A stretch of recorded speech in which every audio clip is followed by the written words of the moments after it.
Batman Mask of the Phantasm is one of the greatest animated movies of all time. Let's talk about it.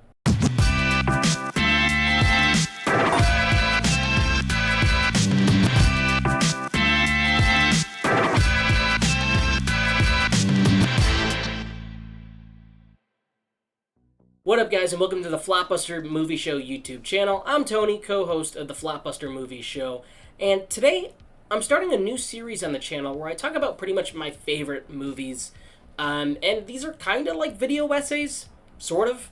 Pretty much I'm going to break down what I think of them and why they mean so much to me, and I think I want to start off with the superhero genre. I've made a few videos on Batman, so this is a Batman video.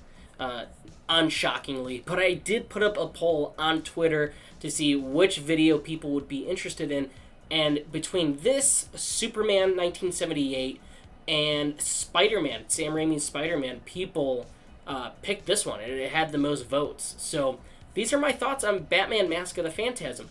Now, I know most of you have seen my thoughts on the Batman ranking video, which will be linked at the end, and I praised this for about maybe 30 some odd seconds. But guys, let me tell you, as somebody that has grown up with this film, seen it countless times, Batman Mask of the Phantasm is fucking beautiful.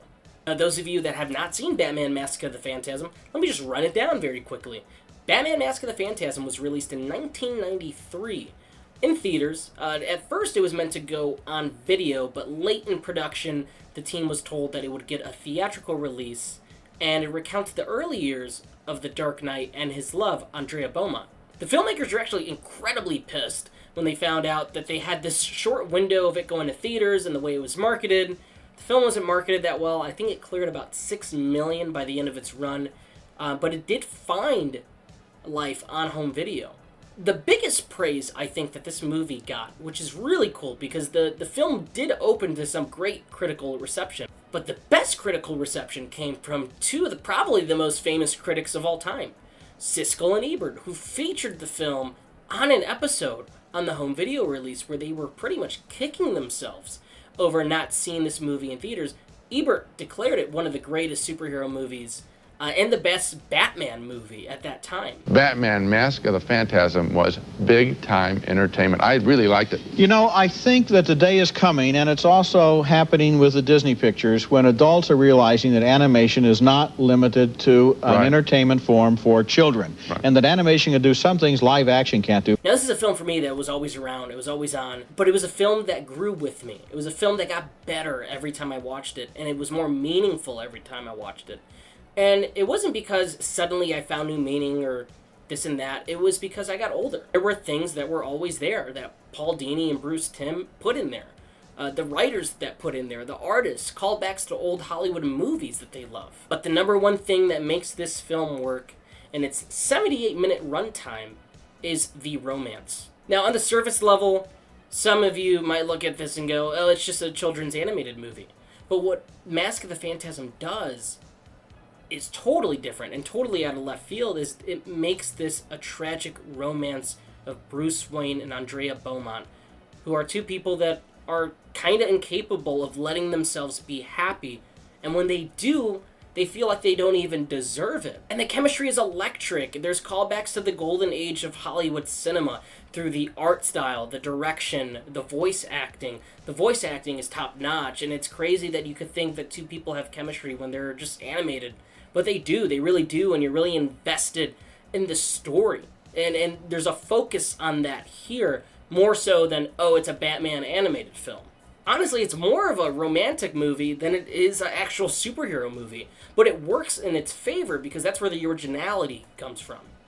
It's the human and grounded approach that just makes this movie whip all of the ass. I'm not going to talk about how beautiful the animation looks. You know it's beautiful. It's the same people that made Batman the Animated Series.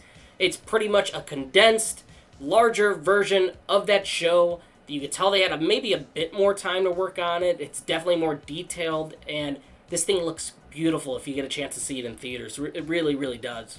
Something that I always picked up on in this movie, and the confirmation came from Paul Dini, was the flashbacks. The flashbacks kind of go on this downward spiral where they start off hopeful, and Bruce finds happiness, and he's in love, And with each flashback, things just get worse and worse and worse.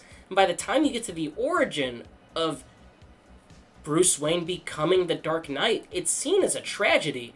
It sort of plays like a horror movie, the way Alfred reacts to it. It's honestly the worst possible scenario for this guy that refuses to let himself be happy, finally gives in and goes, okay, I will allow this to happen. It's stripped from him.